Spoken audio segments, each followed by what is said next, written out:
Assalamualaikum warahmatullahi wabarakatuh.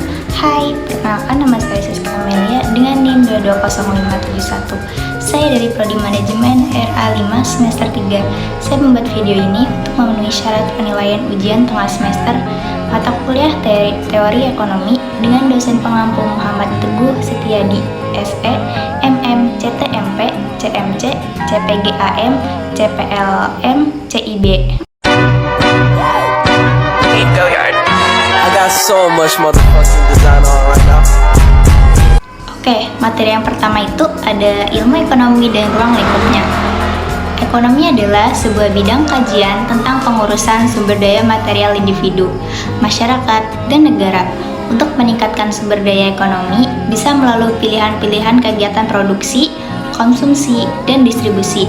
Kesejahteraan hidup manusia karena ekonomi merupakan ilmu tentang perilaku dan tindakan manusia untuk kebutuhan hidupnya yang bervariasi dan berkembang pada zamannya. Di sini tuh ada 4 metode ekonomi. Yang pertama itu ada metode induktif. Metode induktif itu metode di mana suatu keputusan dilakukan dengan mengumpulkan semua data informasi yang ada dalam realitas kehidupan. Terus yang kedua itu ada metode deduktif. Metode deduktif itu metode ilmu ekonomi yang bekerja atas dasar hukum, ketentuan, atau prinsip umum yang sudah diuji kebenarannya. Terus yang ketiga itu ada metode matematika. Metode matematika itu metode yang digunakan untuk memecahkan masalah-masalah ekonomi dengan cara pemecahan soal-soal secara sistematis atau matematis. Yang keempat itu ada metode statistika. Metode statistika itu suatu metode pemecahan masalah ekonomi dengan cara pengumpulan, pengolahan, analisis, penafsiran, dan penyajian data dalam bentuk angka-angka secara statistik.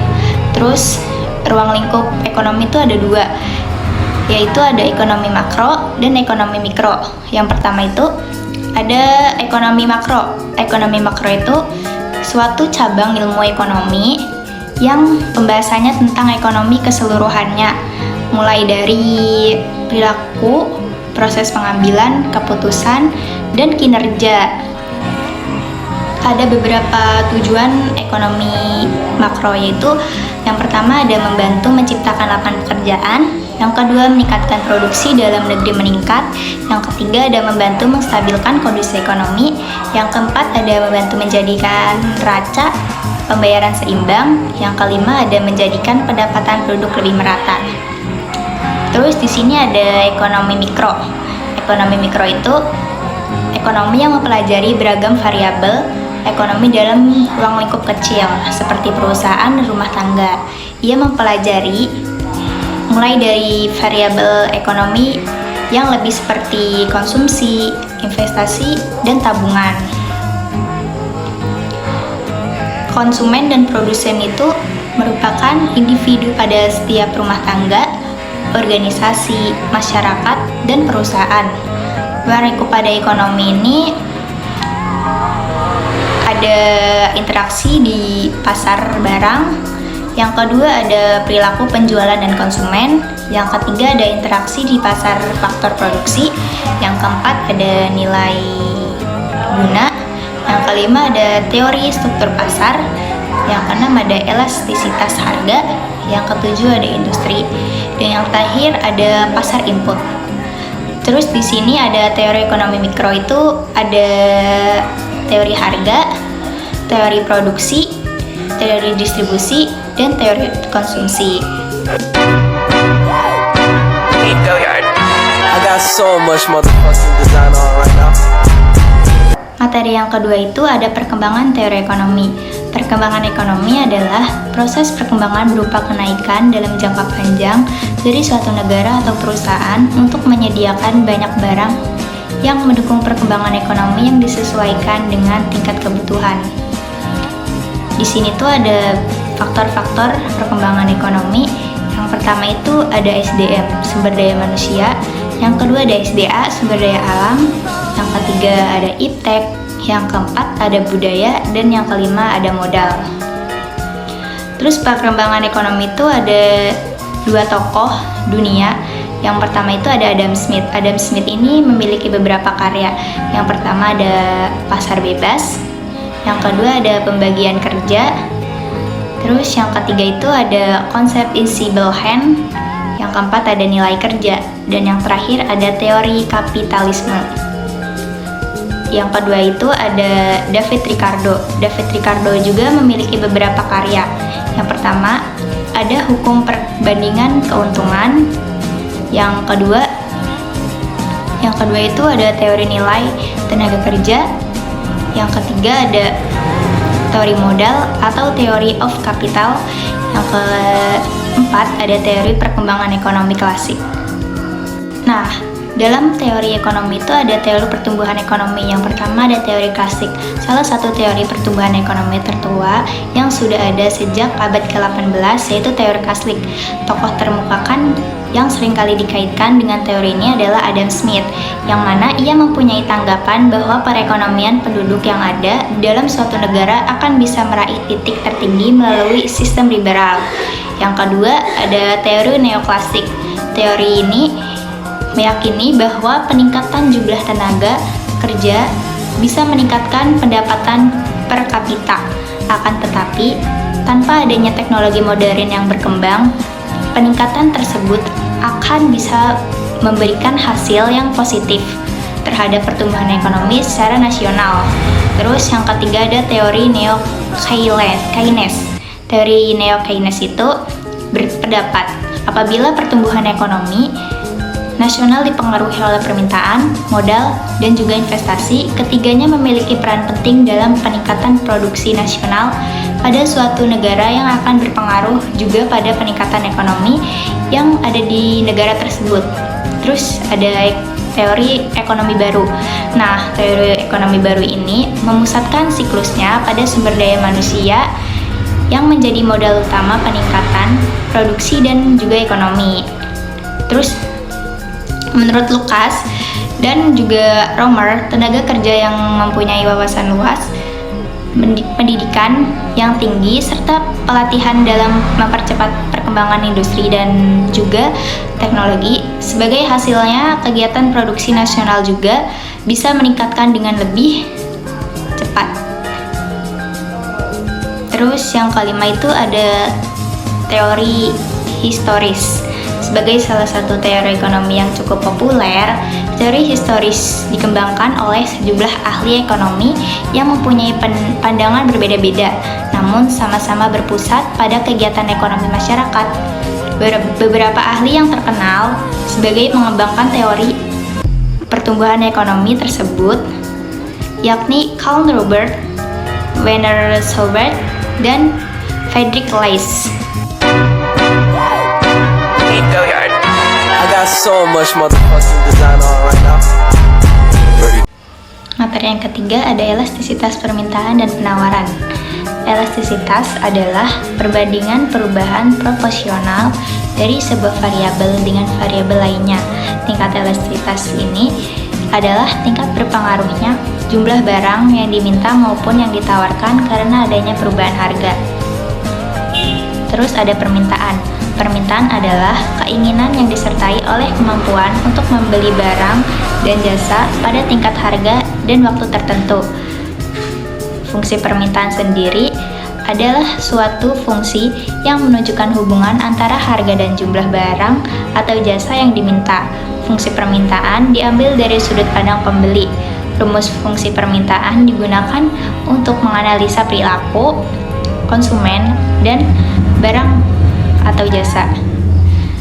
Terus ada jenis-jenis permintaan. Permintaan dapat dibedakan menjadi 3 jenis. Yang pertama ada permintaan absolut. Permintaan absolut ini permintaan atas barang atau jasa yang tidak diiringi dengan kemampuan untuk membeli, sehingga lebih merupakan angan-angan. Yang kedua ada permintaan potensial, yaitu atas suatu barang atau jasa yang didukung dengan adanya kepemilikan jumlah uang atau kemampuan daya beli, namun Pembelian atas barang atau jasa tersebut masih berupa rencana membeli karena adanya beberapa alternatif barang atau jasa.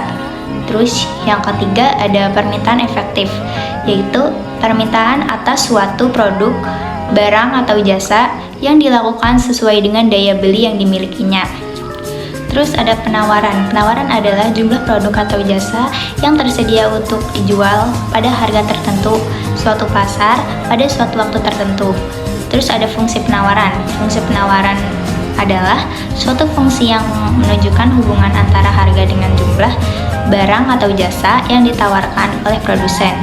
Fungsi penawaran tersebut digunakan produsen untuk menganalisa beberapa banyak barang yang diproduksi. Terus ada fungsi penawaran. Fungsi penawaran itu mengikuti hukum penawaran, yaitu ada jika harga naik, maka jumlah barang yang akan ditawarkan naik. Jika harga turun, maka jumlah barang yang akan ditawarkan turun. Ini ada jenis-jenis elastisitas permintaan dan penawaran. Elastisitas penawaran itu menjadi beberapa jenis. Yang pertama itu ada elastisitas penawaran sempurna. Elastisitas penawaran sempurna ini ketika nilai koefisien elastisitas penawaran berjumlah tak terhingga, lebih jelasnya suatu keadaan di mana beberapa jumlah barang yang akan ditawarkan tidak perlu menaikkan harga agar barang yang ditawarkan menjadi bertambah. Yang kedua ada inelastis. Inelastis ini nilai koefisien elastisitas penawaran berjumlah kurang dari 1, lebih jelasnya keadaan di mana tingkat perubahan jumlah barang yang ditawarkan lebih kecil daripada tingkat perubahan harga. Yang ketiga, ada penawaran elastis. Penawaran elastis ini jika nilai koefisien elastisitas penawaran berjumlah lebih dari 1, lebih jelasnya keadaan di mana tingkat perubahan jumlah barang yang ditawarkan adalah lebih besar daripada tingkat perubahan harga. Maksudnya, jika terjadi perubahan harga sedikit saja, maka itu akan bertambah jumlah barang yang ditawarkan secara besar-besaran. Yang keempat ada penawaran elastis uniter, yakni ketika nilai koefisien elastisitas penawaran berjumlah sama dengan 1, keadaan di mana jumlah barang yang ditawarkan sama dengan tingkat perubahan harga. Maksudnya, jika jumlah barang ditawarkan meningkat 3%, maka harga juga akan meningkat sebesar 3%. Lebih jelasnya, jenis elastisitas ini ditandai dengan persentase perubahan harga sama dengan persentase perubahan jumlah barang yang ditawarkan. Terus yang kelima ada inelastisitas penawaran sempurna, yakni ketika nilai koefisien elastisitas penawaran berjumlah dengan 0 atau keadaan nilai meskipun terjadi peningkatan harga tidak akan mempengaruhi jumlah barang yang ditawarkan. I got so much motherfucking design on right now. Materi yang keempat ada teori perilaku konsumen.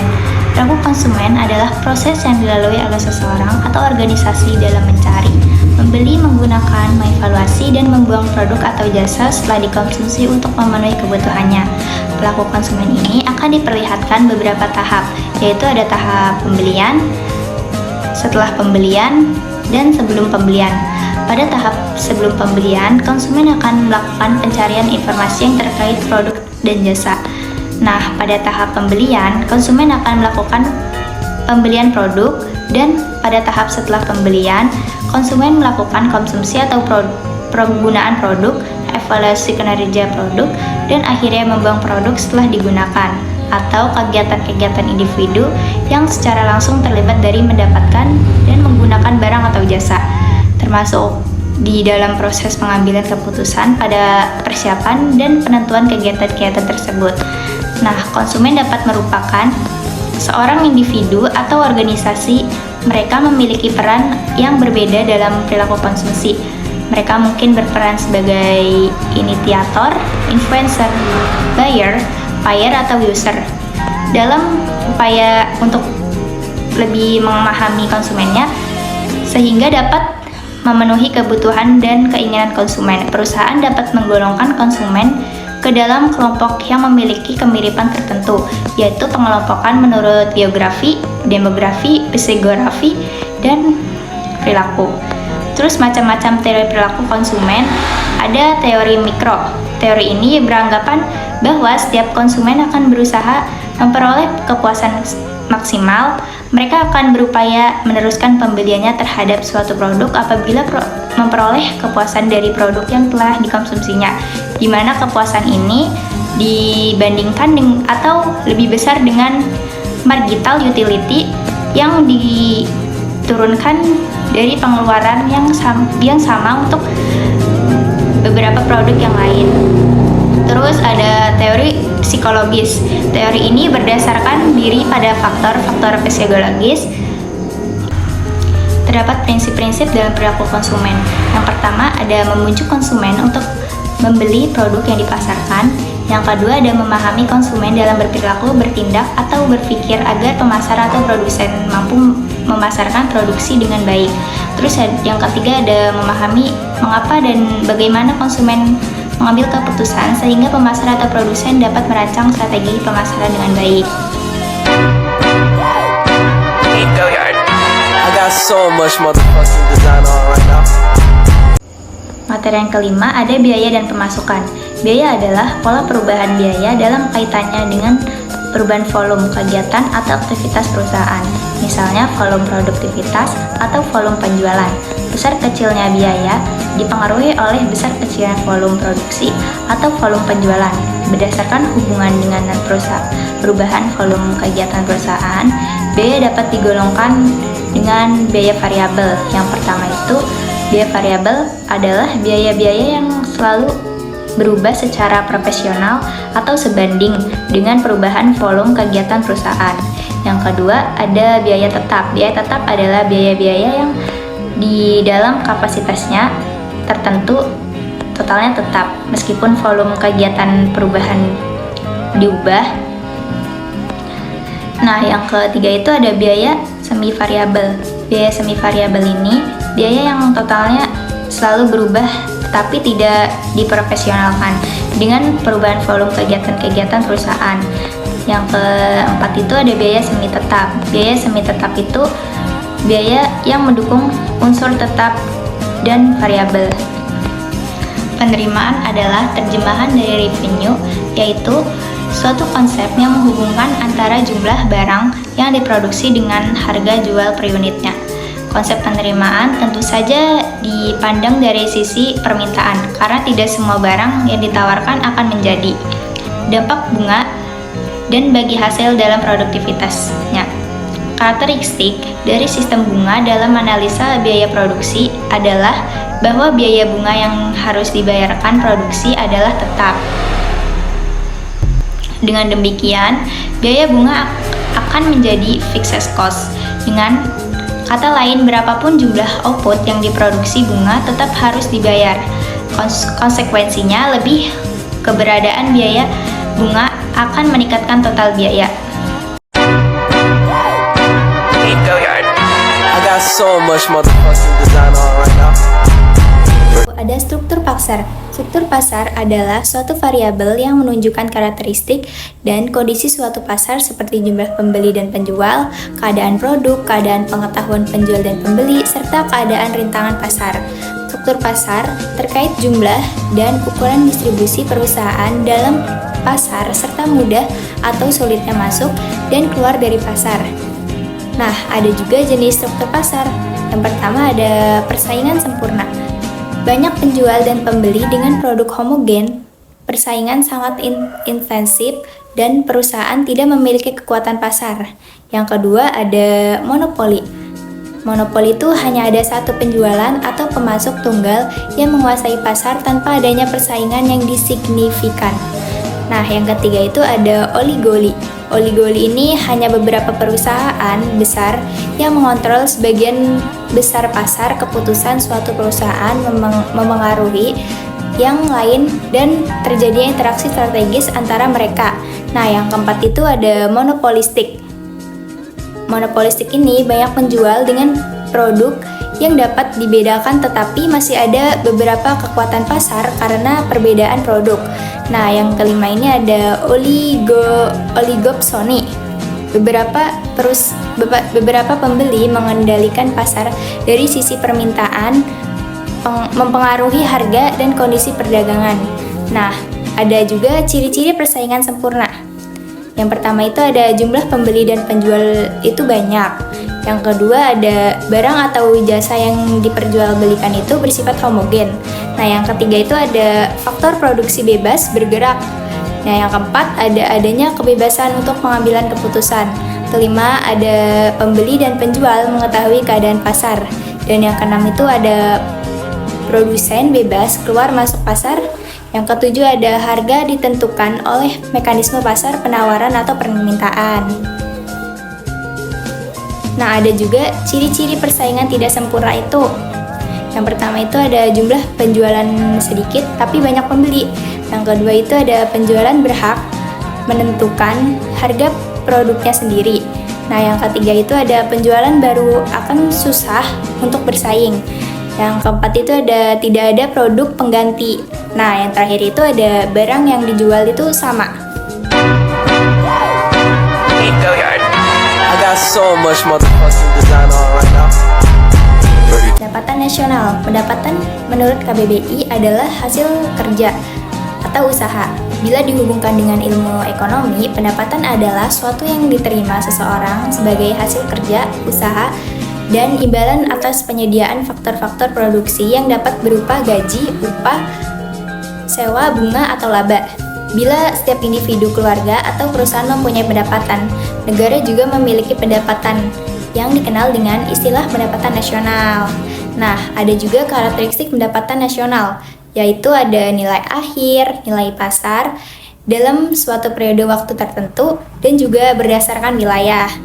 Nah, di sini juga ada jenis-jenis pendapatan nasional.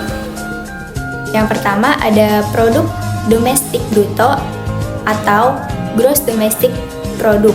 Yang kedua ada produk domestik regional atau bruto. Yang ketiga ada produk nasional bruto atau gross national product. Yang keempat produk nasional neto atau net national product. Yang kelima itu ada pendapatan nasional neto atau net national income.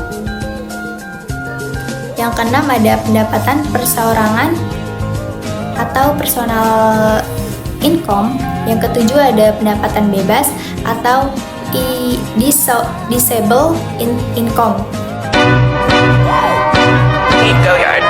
I got so much motherfucking design on right now. Itu ada pasar persaingan monopolistik. Pasar persaingan monopolistik ini pada dasarnya adalah pasar yang berada di antara dua jenis pasar yang ekstrim, yaitu persaingan sempurna dan monopoli. Oleh sebab itu, sifat-sifatnya mengandung unsur-unsur sifat monopoli dan unsur-unsur sifat persaingan sempurna.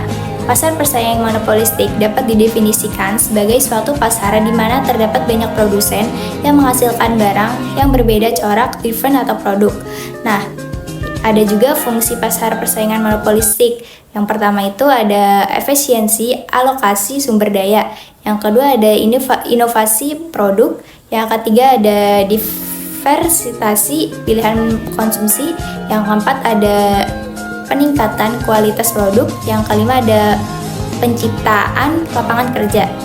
Nah, ada juga kelebihan dan kekurangan persaingan monopolistik itu, yaitu kelebihannya ada banyaknya perusahaan di dalam pasar akan memberikan keuntungan tersendiri. Yang kedua adanya kebebasan untuk keluar dan masuk untuk para produsen. Dan yang ketiga itu ada terdapat diferensiasi produk yang bisa mendorong para konsumen untuk lebih teliti dalam memilih produk. Yang keempat ada pasar tersebut relatif cukup mudah kita jumpai. Nah, ada juga kekurangannya. Kekurangannya itu ada pasar persaingan monopolistik ini memiliki tingkat persaingan yang cukup tinggi, baik dalam hal harga, kualitas, maupun layanan. Nah, kekurangan yang kedua itu ada dibutuhkan modal yang cukup besar untuk dapat masuk ke dalam pasar tersebut. Yang ketiga itu ada pasar ini bisa mendorong berbagai perusahaan untuk selalu memberikan inovasi. I got so much motherfucking design on right now. Pasar bebas dan kebijakan pemerintah. Pasar bebas adalah perdagangan yang berfokus pada penjualan berdasarkan mekanisme penawaran dan permintaan tanpa melibatkan campur tangan pemerintah. Nah, jadi perusahaan memiliki kewenangan mutlak atas pengelolaan produksi dan harga serta bebas memilih siapa saja yang akan menjadi target penjualan mereka. Nah, di sini juga ada asas-asas pasar bebas dan kebijakan pemerintah. Asas pasar bebas itu yang pertama itu ada kebebasan individu, yang kedua ada kepemilikan pribadi, yang ketiga ada persaingan bebas, yang keempat ada pasar efisien. Nah, ada juga jenis-jenis pasar bebas. Yang pertama itu ada pasar persaingan sempurna, yang kedua ada pasar monopoli, yang ketiga ada pasar persaingan monopolistik, yang terakhir ada pasar oligop. Nah, ada juga bentuk campur tangan pemerintah dalam pasar bebas dan kebijakan pemerintah mengawasi agar alternatif kegiatan ekonomi berjalan. Yang pertama itu ada yang merugikan dapat dihindari atau akibat buruknya dapat dikurangi. Yang kedua ada menyediakan barang publik yang cukup sehingga masyarakat dapat memperoleh barang tersebut dengan mudah dan murah.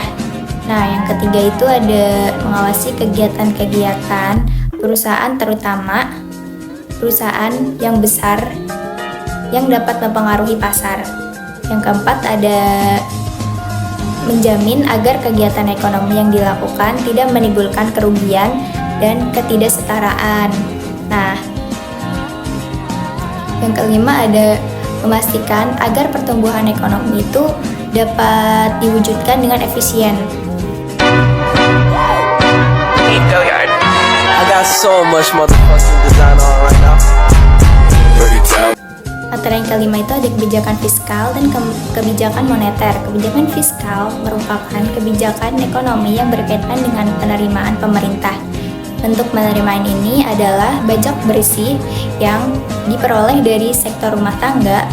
Pajak ini digunakan oleh pemerintah untuk membiayai pengeluaran yang disebabkan oleh kegiatan pemerintah. Nah, tujuan kebijakan fiskal ini tujuan utama kebijakan fiskal adalah bertanggung jawab atas warga negaranya dari kemiskinan dan krisis ekonomi. Maka dari itu, pemerintahan membuat program rencana perencanaan dalam berbagai bentuk agar warga negaranya menjadi setara. Nah, selain itu, kebijakan fiskal menggambarkan tindakan yang diambil pemerintah untuk mempengaruhi ekonomi, memulai perubahan dalam pengeluaran dan perpajakan. Nah, ekonomi memulai perubahan dan pengeluaran dan perpajakan ini ada yang pertama, jika tujuan kebijakan fiskal ini berjalan dengan baik, maka kemungkinan pasar negara yang sebelumnya negara berkembang akan menjadi negara maju. Yang kedua itu sebaliknya, jika tujuan kebijakan fiskal yang sudah dirancang tidak berjalan dengan baik atau tidak terlaksana, maka kemungkinan besar negara tersebut akan mengalami krisis ekonomi dan akan memiliki utang yang banyak, dan juga hal lain yang memungkinkan, yaitu negara tersebut akan memiliki hutang yang banyak atau lebih dari negara-negara tetangganya. Nah, ada juga yang kedua itu ada kebijakan moneter. Kebijakan moneter itu merupakan kebijakan dalam upaya mengendalikan perekonomian secara makro atau pencapaian ekonomi yang lebih baik dengan cara mengatur. Nah, fungsi kebijakan moneter ini ada penjaga kestabilan harga, penjaga iklim investasi, penstabilan nilai tukar mata uang, penyediaan lapangan kerja, peningkatan neraca pembayaran, dan lain sebagainya. I got so much motherfucking design on right now. Materi yang terakhir itu ada perekonomian terbuka. Perekonomian terbuka adalah jenis perekonomian yang berinteraksi dengan dunia luar melalui perdagangan internasional, pergerakan modal, transfer informasi dan pengetahuan teknis, dan migrasi tenaga kerja. Perekonomian terbuka ini adalah perekonomian yang melibatkan diri dalam perdagangan internasional ekspor dan impor barang dan jasa serta modal dengan negara-negara lain. Pada sistem ekonomi yang terbuka, terdapat kemungkinan dari produsen atau melakukan kegiatan ekspor barang dan produk dagangan dengan tujuan pasar-pasar di negara lain, atau sebaiknya melakukan kegiatan impor atas bahan mentah dan bahan penolong serta mesin atau barang jadi dari luar negara. Nah, di sini juga beberapa tujuan ekonomi terbuka. Yang pertama ada peningkatan pertumbuhan ekonomi. Melalui melibatkan dalam perdagangan internasional dan investasi asing, ekonomi terbuka dapat meraih pertumbuhan ekonomi yang lebih tinggi. Akses pasar global dapat membuka peluang baru untuk ekspansi bisnis dan peningkatan produksi. Nah, yang kedua itu ada investigasi ekonomi. Dengan terlibat dalam perdagangan internasional, negara dapat menginvestasi sektor ekonominya. Di diversifikasi ini dapat membantu mengurangi ketergantungan pada sektor tertentu dan mengurangi risiko yang terkait. Nah, yang ketiga itu ada peningkatan efisiensi. Persaingan global dapat mendorong perusahaan untuk meningkatkan efisiensi dan inovasi. Negara yang terlibat dalam ekonomi terbuka seringkali dihadapkan pada tekanan untuk meningkatkan produktivitas agar dapat bersaing secara efektif. Baiklah, itu saja yang bisa saya sampaikan. Semoga bermanfaat. Selamat menonton. Bye-bye.